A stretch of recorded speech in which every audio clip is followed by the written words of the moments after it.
Okay, children, now, so once again we begin our session.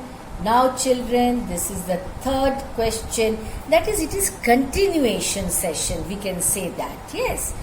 We can call it a continuation session because we are continuing with the questions and answers of the same lesson, Albert Einstein at school. So, this is a continuation of my previous video.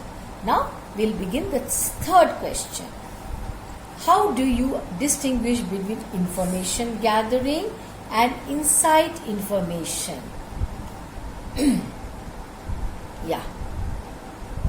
Learning the dates of battles or details about victorious armies are facts.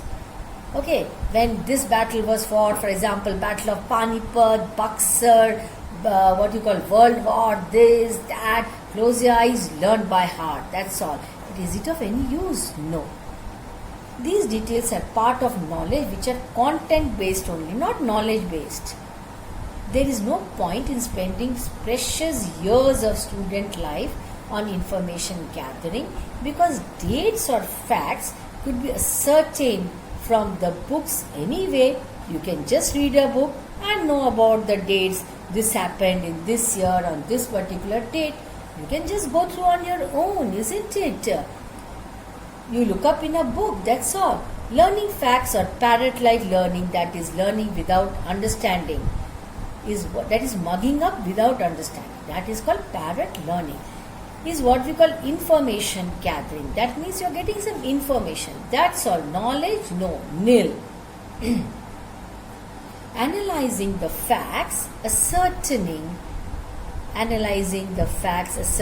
the causes that led to certain incident such as an uprising or a war, and learning the ideas that spring from such actions are part of insight information.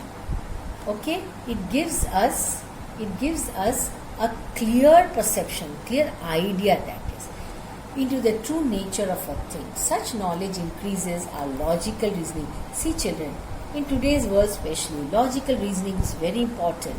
Power of analysis, interpretation, understanding, all these things make us think, You should always think, analyze, discuss, reach to some conclusion. This is intelligent learning, knowledge-based learning. By heart, learn by heart, no use. It doesn't fetch you anything, knowledge I mean to say. Yes. Now we'll do some different type. That is a short answer type questions. So very often you get such types as 3 marks question. Short answer type, wherein you have to answer 3 questions. You get a choice where you have to answer 3. That's compulsory. So the first one, why was Mr. Brown speechless for a few moments? Mr. Brown, now the answer, children. Mr. Brown asked Albert in which year the Prussians defeated the French at Waterloo. Albert told him that he didn't know. Albert said, I don't know the answer, because he did not believe in by-hearting all these years and all that. That actually irritated him. You know that? Mr. Brown said that he had told so many times. Albert told him that he saw no point in learning the day. See how outspoken this man Albert was. As a student, of course, he was a boy at that time. This could be seen in books. This made him speechless. See, the teacher had no answer. Next question. Who asked for the Einstein theory of education and how? Mr. Brown, the history teacher, asks for Einstein theory of education. He does so highly sarcastically and in a mocking tone. So he says that in such a mocking tone. So obviously mocking tone means it will make one very, very angry. Now the third question. What is Einstein's view about education? How far do you agree with it? So what's his view? What does he think about it? For Einstein, ideas are important and facts do not matter. He considers learning the dates of battles or the details about victorious armies meaningless. He says it is of no use. Why should I by heart all these dates and all these things? Whenever required, I can read it. I can pick up a book and read. He's more interested in the causes that led to the soldiers to kill each other. He wanted to know the reason. Why that battle happened? Why that war happened? Why were the soldiers killed? Not when. He wanted an answer for only why, not when. Next, how did the history teacher react to Albert's replies? Will a modern student agree with the teacher? Why or why not? Yes, history teacher felt amazed as well as annoyed at Albert's stubbornness. According to the teacher, he was stubborn, but was he really? No. It was because Albert challenged all the established norms of attaining knowledge. Modern students do not agree with the history teacher's view. What is that? No. Learning dates is useless. Education is not a mere acquisition. Acquisition is acquiring of knowledge, of certain facts. Their verbatim reproduction. Learn and go and write it. Learn, go and write it in the exam. That is verbatim. Why did Albert see no point in learning dates and facts? Yes, dates and facts are parts of knowledge which are content based, only content based, which he does not like. Yes, that means it is only content based. You learn something, go and write it in the exam, over. Albert thought there was no point in learning dates and facts because firstly these could be ascertained from the books anytime. Now, whenever you don't remember a date, just pick up a book, look up. That's all. You read it, you know. Secondly, for him, learning facts was not education. According to him, actually children, such things were not what you call knowledge based, isn't it? So now, according to Albert Einstein, according to him, his view was that education should not be traditional, it should be knowledge based. That is, you must always learn something where you get an answer for, not when. You should get an answer for why. Why something happened. Where is the answer for that? Why? In history, is it there? No, only dates and facts. So you should get an answer for why something happened. That means it should be always thought provoking. It should make you think and then do something further to that. Indulge in it all the more, all the more. So according to him, that is what was learning. That is why he was interested in mathematics and science. Now, what is science? What is science actually? It doesn't tell us to learn by heart actually. See, in science, what happens?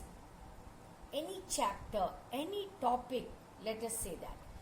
You take a topic, do you by heart it? No, you read it. And then after that, what you try to do? You try to understand. Okay, something happened. For example, say some experiment. Some experiment was conducted. Okay, and in that experiment, you get some result, isn't it? Say, for example, in chemistry, this liquid mixed with some other liquid. What is the result? What result did you get? Okay, what result you got? Fine. After that, why did you get the result? So you get the answer for why. That is the reason he was interested in science. That is, science justifies everything. It tells you everything very, very logically. That is what this Albert Einstein wanted. Whereas you see in history, there is no logical reasoning at all. Some war happened, so many people were killed, and on this date, this year, that's all. Why actually that war happened? Why could not that be avoided? See, all logical reasoning fails there, which was not liked by Albert Einstein. Yes, so then again, let us talk about mathematics. He was interested in mathematics also. Yes, children, he said that it was his favorite, and maths teacher appreciated his knowledge, his learning in mathematics, to the fact that he admitted, that he confessed that Albert knew more than him. Yes, Because mathematics is what exactly, children? You get a problem and you are told by your teacher to solve that problem. Yes, right? You solve the problem. And how do you solve it? Can you learn a problem by heart? No. You have to solve it through proper steps. And after that, you come to a conclusion. In mathematics, what is that conclusion? Can you tell me? The answer that you derive from it is the conclusion. You can't leave it halfway. Yes, if you don't get an answer, that means you have not succeeded in that. Again then, children, if you don't succeed, suppose you don't succeed. Again, don't you try to do it, you solve it. Problem solving is mathematics. You get a problem, you solve it, you reach to a conclusion. What is that conclusion? That is your answer. So see, it is all based on logic. Okay, it gives you an answer, it tells you how and why and how you got that answer. You have to prove it, isn't it? But in history, dates and all that, what are you proving? Are you proving anything? Any steps are you following? You are not proving. Same with science, as I told you just now. Yes, science gives you evidence. It proves something, yes, and that too with evidence. Yes, proof. Something has happened. Like I told you, this liquid mixed with this, acid mixed with this gives you some result. Okay, you have mixed it. Why did you mix it? You have to give an answer for that. And you got some result. You get some result. Yes, you have to get it. And then don't you explain why you got that result. So for everything you have an answer. And in that process you learn so many things. Yes, so you are getting some knowledge in that. And that knowledge is, that type of education is actually, what is it? Knowledge based education. That is what Albert Einstein liked. That is what he wanted. Not something just close your, like something like, close your eyes, learn it, that's it, end to that. Don't take interest. Does it give you any interest? No. You have to find out why, more and more and more and more. Yes, some other things. Keep finding out why, how. If you don't get an answer, again try to find out. Till the time you get that answer, you cannot rest in peace. So that is what is science. That is what is mathematics. And it tries to excite your interest also. Yes, and that enhances your knowledge also. There is no doubt about it.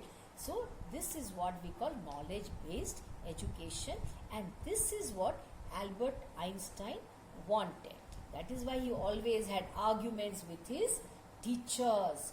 Yes, so children, go through all that I taught you. Write down, read, learn. Yes, you can add your own points. Why not? And you can tell me that these are the points that you have added. Okay children, thank you.